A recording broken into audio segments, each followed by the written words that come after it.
네, 우리 한 절씩 교독하겠습니다. 6월절 엿새 전에 예수께서 베다니에 이르시니 이곳은 예수께서 죽은 자 가운데서 살리신 나사로가 있는 곳이라. 거기서 예수를 위하여 잔치할세 마르다는 일을 하고 나사로는 예수와 함께 앉은 자 중에 있더라. 마리아는 지극히 비싼 향유 곧 순전한 나드 한 근을 가져다가 예수의 발에 붓고 자기 머리털로 그의 발을 닦으니 향유 냄새가 집에 가득하더라. 제자 중 하나로서 예수를 잡아줄 가룟 유다가 말하되 이 향유를 어찌하여 300데나리온에 팔아 가난한 자들에게 주지 아니하였느냐 하니, 이렇게 말함은 가난한 자들을 생각함이 아니요 그는 도둑이라 돈꾀를 맞고 거기 넣는 것을 훔쳐가미러라. 예수께서 이르시되 그를 가만두어 나의 장례할 날을 위하여 그것을 간직하게 하라. 가난한 자들은 항상 너희와 함께 있거니와 나는 항상 있지 아니하니라 하시니라. 예수의 큰 무리가 예수께서 여기 계신 줄을 알고 오니 이는 예수만 보기 위함이 아니요 죽은 자 가운데서 살리신 나사로도 보려 함이러라.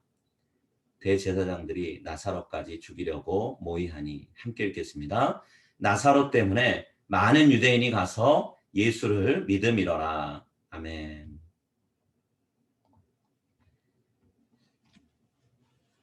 오늘 말씀은 예수님과 어떤 사이인가 라는 제목으로 우리가 말씀을 좀 나눴으면 합니다. 오늘 우리가 1절부터 11절까지 말씀을 읽었죠. 본문에 여러 명의 등장인물이 나오는데요. 예수님도 나오시고요. 나사로도 있고 마르다도 있고 마리아도 있고 또 가룟 유다도 있고 유대인의 큰 무리라고 표현된 수많은 사람들이 있습니다. 또 대제사장들도 이 안에 나오고 있죠. 이 수많은 인물들, 이 사람들은 각자 예수님과 참 다양한 관계를 맺고 살아가고 있었는데요. 그 중에서 오늘 저는 두 그룹의 사람들에 대한 이야기를 좀 나누려고 합니다. 첫 번째 그룹은 나사로와 두 여동생인데요. 나사로와 마르다 그리고 마리아라고 이름이 소개되고 있는데, 이 세 명은 예수님과 참 특별한 관계를 맺고 있었죠. 성경 말씀에는 사랑의 관계라고 얘기합니다. 우리가 보통 사랑 그러면 남녀 간의 사랑을 많이 이야기하겠지만 남녀 간의 사랑과는 또 다른 차원의 그런 사랑을 했는데요.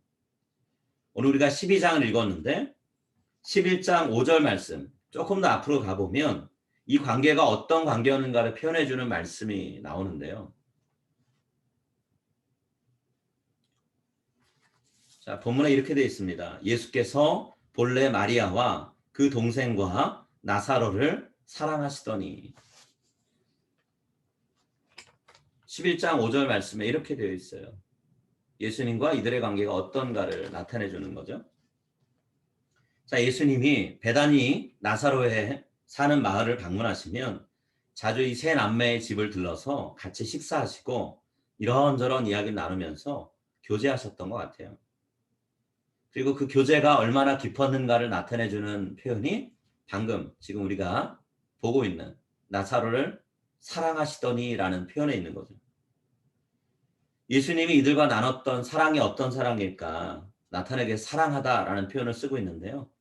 여기에 사용된 단어는 우리가 잘 알고 있는 아가페라는 단어의 동사형 아가파오라는 단어입니다. 아가파오.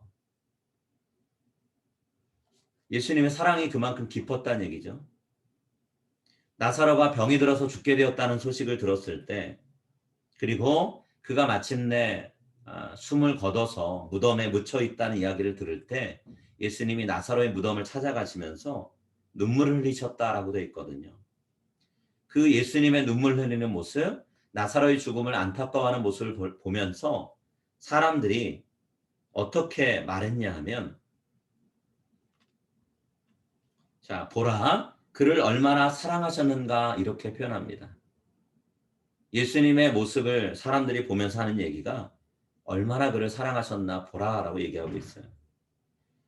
이때는 사랑한다를 필레오라는 단어를 썼습니다. 그렇지만 의미상은 크게 다르지 않았을 거라고 생각이 돼요. 다른 사람이 볼 때 예수님이 나사로를 향해서 품고 계시는 사랑의 마음을 가장 최고로 표현한 게 필레오겠죠. 예수님이 아가페라고 하는 그 당시에 자주 사용되지 않던 그 말을 일부러 끄집어내서 말씀하신 것뿐인 거죠. 자, 예수님이 그렇게 사랑했던 이 사람들을 위해서 하신 일이 무엇이었나요? 예수님이 자신에게도 행하지 않았던 사람을 살리는 능력, 부활의 능력을, 소생시키는 능력을 나사로를 위해 사용하셨어요. 그리고 그를 살아나게 하십니다. 그리고 예전처럼 나사로와 함께 그의 집에서 함께 식사하고 즐거운 교제를 나누셨어요. 오늘 우리가 읽은 본문 1절과 2절에 이렇게 되어 있습니다. 6월절 엿새 전에 예수께서 베다니에 이르시니 이곳은 예수께서 죽은 자 가운데서 살리신 나사로가 있는 곳이라. 거기서 예수를 위하여 잔치할세 마르다는 일을 하고 나사로는 예수와 함께 앉은 자 중에 있더라.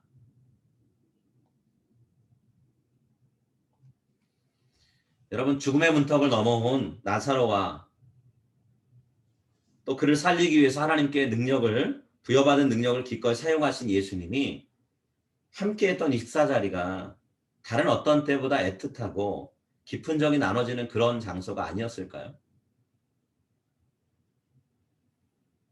예수님과 나사로를 비롯해서 동생 두 명과의 관계가 사랑이라고 하는 단어 외에는 다른 거로 표현할 수 없다라고 우리는 본문을 통해 알게 되는 거죠. 요한은 오늘 본문 내용을 적으면서 이 사랑의 관계가 그 어떤 것으로도 끊어놓을 수 없는 것이었다라고 하는 사실을 암시하는 표현을 오늘 본문에서 하고 있는데요.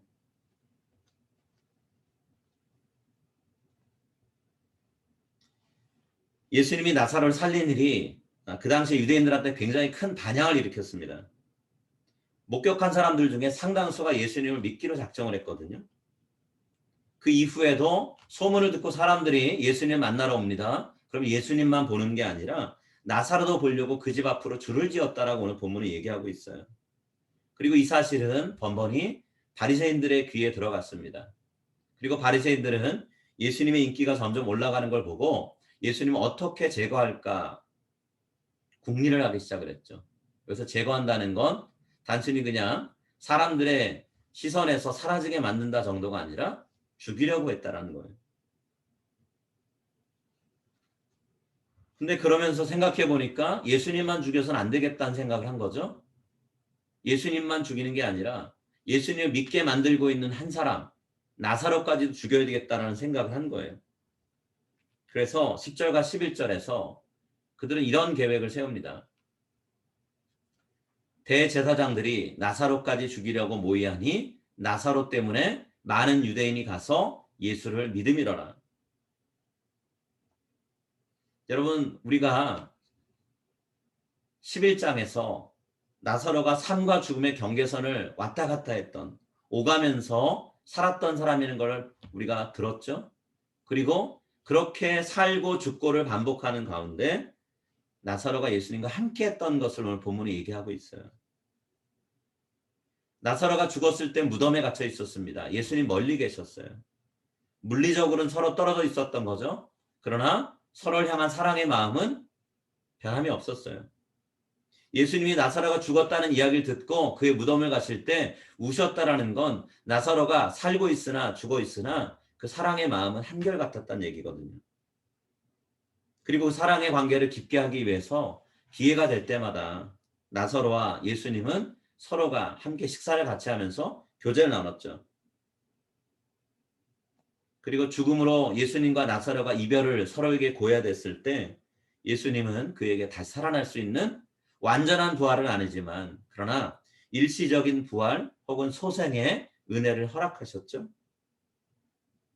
그리고 나사로를 살리고 나서 그와 함께 식사를 나누면서 잠깐 동안 끊어졌던 교제를 이어가시게 됩니다. 나사로의 부활은 완전한 부활 아니라고 제가 방금 말씀드렸죠. 잠깐 살다가 또다시 죽음을 언젠가는 맞이하는 그런 다시 살아나는 사건이었어요. 언젠간 죽어야 되는 거죠. 그런데 그 죽음이 오늘 본문 말씀 10절 11절에는 이제는 예수님과 함께 죽는 죽음이다라고 얘기합니다.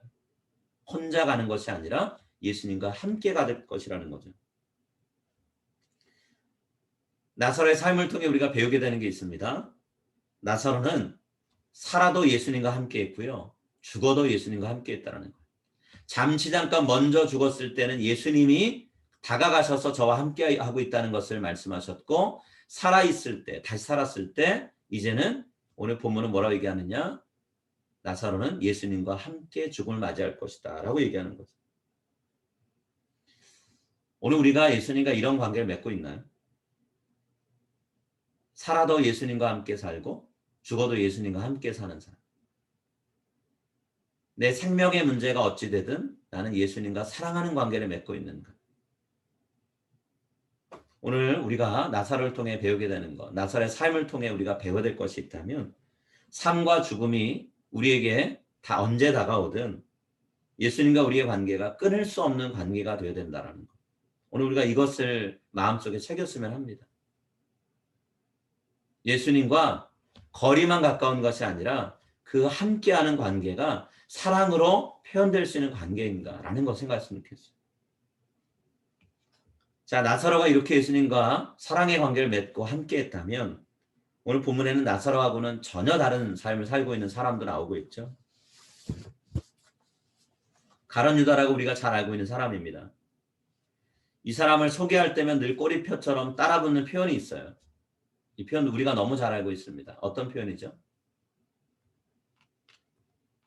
예수님을 판 자, 예수님을 넘겨준 자, 예수님을 잡아줄 자, 이런 표현이에요.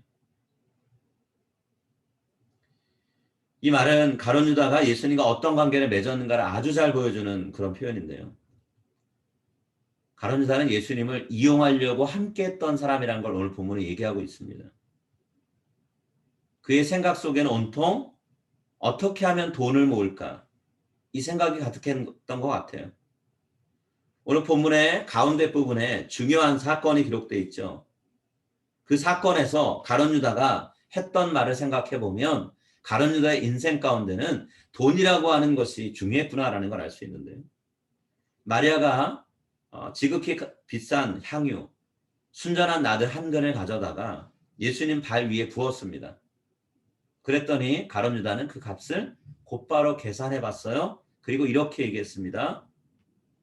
5절 말씀 우리 같이 읽을까요?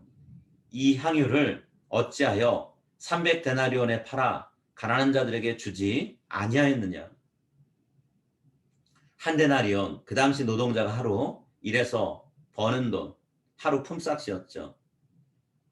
쉬는 날을 제외하고 적어도 1년 동안 일하고 단 한 푼 쓰지 않고 모아야 가질 수 있는 돈이 300데나리온입니다.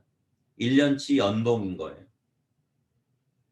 가룟 유다는 지금 뭐라고 얘기하냐면, 베다니에 가난한 사람들이 많은데, 베다니란 단어 자체가 가난한 자의 마을이란 뜻입니다. 그 별명이 붙었다는 건 그 동네가 가난한 사람이 유독 많았을 수 있다는 얘기죠. 그 베다니란 동네에 살고 있으면서 거기에 있는 가난한 자들을 위해서 썼다면 얼마나 좋았겠냐 하며 흥분하고 얘기를 하고 있는 거예요. 말로만 보면 가난한 사람들을 마음속으로부터 아픈 마음으로 품고 있구나라는 생각을 할 수가 있습니다.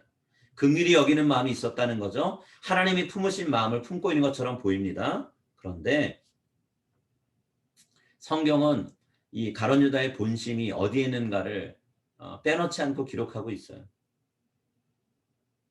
6절에 의하면 구제연금으로 받아놨다가 적당한 때에 빼돌려서 자기를 위해 쓰려고 했다. 자기 호주머니에 채우려고 했다. 이렇게 얘기합니다. 6절에 기록된 가룟 유다의 검은 속내가 무엇이었는지 이렇게 기록되어 있어요. 이렇게 말함은 가난한 자들을 생각함이 아니요 그는 도둑이라 돈꾀를 맞고 거기 넣는 것을 훔쳐가미러라. 이게 가룟 유다의 본심이었다는 거예요. 여러분, 가룟 유다는 그 누구보다도 예수님과 가까이 지냈던 사람이죠. 3년 동안 예수님을 수행했던 사람입니다. 누구보다도 예수님과 친밀한 관계를 맺을 수 있었던 그런 사람이에요. 하지만 오늘 본문을 통해 우리가 배우게 되는 건 예수님을 자신에게 경제적인 유익을 끼칠 수 있는 돈줄, 돈을 벌어주는 수단, 이 정도로 생각하고 그렇게 대했다라는 거예요. 나중에는 하다 예수님을 팔아서 돈을 챙기는 일까지 하죠. 가룟 유다의 마음엔 돈 이것만 있었던 거예요. 가룟 유다와 관계가 이런 식으로 끝나가는 것을 예수님이 참 안타까워하시면서요. 탄식하듯이 가룟 유다의 인생에 대해서, 가룟 유다 인생의 마지막에 대해서 예수님이 한탄하면서 이렇게 얘기하시는데요. 마가복음 14장 21절에 예수님이 하실 말씀이 나옵니다. 자, 우리 이 말씀을 같이 한번 읽어볼까요? 마가복음 14장 21절 말씀 함께 읽겠습니다. 인자는 자기에 대하여 기록된 대로 가거니와 인자를 파는 그 사람에게는 화가 있으리로다. 그 사람은 차라리 나지 아니하였다라면 자기에게 좋을 뻔하였느니라. 여러분, 이 말씀은 나서는 안 되는 사람이 낫다라고 어찌 비난하듯이 얘기하는 그런 말투가 아니에요. 나는 하나님이 나에게 허락하신 삶이 있어서 그 길을 간다고 하지만 이 사람은 어찌 이런 행동을 해서 이렇게 스스로 자신을 죄악의 구렁텅이로 몰아넣고 있는가 하면서 안타까운 마음으로 지금 이 얘기를 하고 계시는 거예요. 여러분, 가룟 유다의 인생, 가룟 유다와 예수님과의 관계 어떻게 표현할 수 있을까요? 자기가 살려고 예수님을 버린 사람, 이렇게 얘기할 수 있겠죠? 오늘 설교 제목, 예수님과 어떤 사이인가라는 질문 앞에 대답을 한다면 이렇게 얘기할 수 있습니다. 예수님과 함께 있지만 결코 예수님과 함께 하지는 않을 사람이라는 것. 지금은 예수님과 함께 있지만 앞으로도 영원히 예수님과 함께 하겠는가? 그렇지 않은 사람이라는 거죠. 자, 이와 달리 나사로는 어떤 사람이었나요? 예수님과 함께 하다가 죽게 생긴 사람입니다. 이것은 조금 우리가 나사로를 안 좋게 표현한 걸 수도 있고요. 보다 더 명확하게 표현하자면 예수님과 지금 함께하고 있는데 이전에 잠시 잠깐 죽음을 통해 떠났지만 영원히 함께할 사람이라는 것. 함께하지 못할 수도 있었지만 함께하려고 했던 사람. 그게 나사로라는 거죠.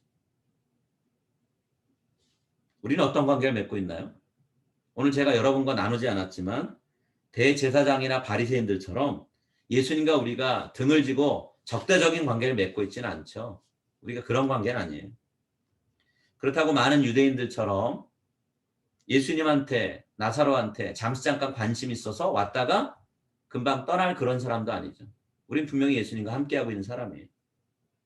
그렇다고 하면 나사로와 가룟 유다 두 사람 중에 어느 쪽이 내가 더 가까운 유형의 사람일까 생각해 보는 게 필요하겠죠. 완전히 적대적인 것도 아니고 그렇다고 잠깐 관심만 있어서 온 것도 아니라면 우리는 예수님을 이용의 대상으로 삼고 영원히 함께 하려고 하는 것보다 예수님을 이용하려고 하는 그런 마음으로 예수님 곁에 있나요? 예수님 주실 복만 생각하면서 함께하고 있나요? 혹은 나사로처럼 영원히 함께하고 사랑하고 친구로서 예수님과 인생을 끝까지 가려고 하는 그런 마음으로 우리가 살아가고 있나요? 오늘 나사로의 모습을 통해 우리가 보는 것처럼 죽음을 비롯한 그 어떤 것으로도 예수님을 향한 우리의 마음을 변하게 만들 수 없습니다. 저는 절대로 그런 상태에서 예수님을 떠나지 않겠습니다. 그렇게 되길 원합니다. 기도하면서 이 고난주간의 첫날을 보낸 우리 모두가 다 되었으면 합니다. 여러분, 예수님을 사랑한다는 게 뭘까요? 예수님과 함께 한다는 게 뭘까요? 예수님의 말씀을 사랑하고 그 말씀을 소중히 여기는 삶이 예수님을 사랑하는 모습의 한 부분이 되겠죠. 한 예가 되겠죠. 그래서 제가 그런 예를 보여주는 한 사람의 이야기를 여러분께 소개하고 그리고 오늘 설교를 마치려고 그래요. 아프리카 땅에는 무슬림들이 기독교인들이 살고 있는 집과 교회를 공격하는 일들이 참 자주 있다고 합니다. 아프리카의 나라 중에 부르키나 파소라고 하는 나라가 있는데요. 얼마 전에 무장단체들이 이 지역에는 그리스도인 마을을 습격을 했습니다. 교회를 불태우고 마을을 불태우는 일을 했어요. 그리고 사람을 죽이는 테러까지 했습니다. 테러리스트들이 목회자와 그 가족들을 납치해 갔어요. 그리고 성도들의 집을 찾아가서 문을 부수고 들어가서 총을 난사했습니다. 그래서 돌아가신 분들도 많았어요. 이슬람 계열의 테러리스트들이 마을을 공격하고 교회를 공격하면 반드시 하는 게 하나 있다 그래요. 그건 뭐냐면 마을에 있는 성경책을 다 모아다가 한 자리에 쌓아놓고 불태워서 없애버린다는 거예요. 그래서 이 부르키나파소라는 마을에 성경책이 그 나라에 있는 그 마을에 테러를 당한 마을에 있는 성경책이 다 불타고 하나도 없는 거예요. 그래서 그 마을에 있는 성도 중에 한 사람이 부르키나파소에 있는 성서공회에 연락을 했습니다. 우리가 테러를 당하고 성경책을 다 빼앗겨 버렸는데 불태워져서 성경책이 없습니다. 어떻게 하면 좋겠습니까? 이렇게 도움을 요청했다는 거예요. 그래서 부르키나파소 성서공회의 직원이 이 성도님을 데려다가 성경책을 한 권 선물했다는 거예요. 여러분 성경책을 받고 이분이 어떻게 했을 것 같으세요? 불태워진 성경책 때문에 성경책을 그동안 읽고 묵상했지만 그러지 못했는데 이분이 이 성경책을 받고 뭐라고 얘기했을까요? 뭐라고 어떤 행동을 했을까요? 성경책을 받고 이렇게 얘기했다는 거예요. 저는 제 믿음을 지키겠습니다. 저는 말씀의 힘을 믿습니다. 하고는 성경책을 붙들고는 엉엉 울더라는 거예요. 하나님의 말씀을 제가 못 볼 줄 알았는데 다시 만나게 되었군요. 저에게 인생의 의미를 알게 해준 이 말씀 제가 끝까지 붙들고 가겠습니다 하면서 너무나 감사하고 감격스러워서 성경책을 붙들고 엉엉 울더라는 거예요. 여러분, 우리는 성경이 예수 그리스도를 이야기하는 책이고 예수 그리스도를 우리에게 알려주는 책이라고 알고 있습니다. 우리가 예수님을 사랑한다고 하는데요. 예수님을 영원히 우리가 사랑하고 살겠다고 하는데 그분이 우리에게 남겨주신 말씀을 대하는 자세가 어떤가요?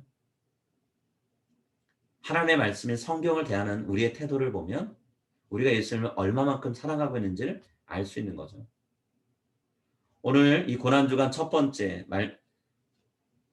첫날을 우리가 지내면서 우리가 기도했으면 좋겠어요. 하나님, 제가 평생을 주님과 함께하길 원합니다. 그리고 주님이 저에게 선물로 주신 말씀을 제가 제 손에서 놓지 않겠습니다. 그래서 나사로가 예수님과 함께한 것 때문에 죽임을 당할 뻔했던 것처럼 저도 주님과 함께하다가 주님과 죽음을 함께할 수 있는 그런 마지막 순간을 맞이하는 영광을 갖게 해주십시오라고 우리가 함께 기도했으면 합니다.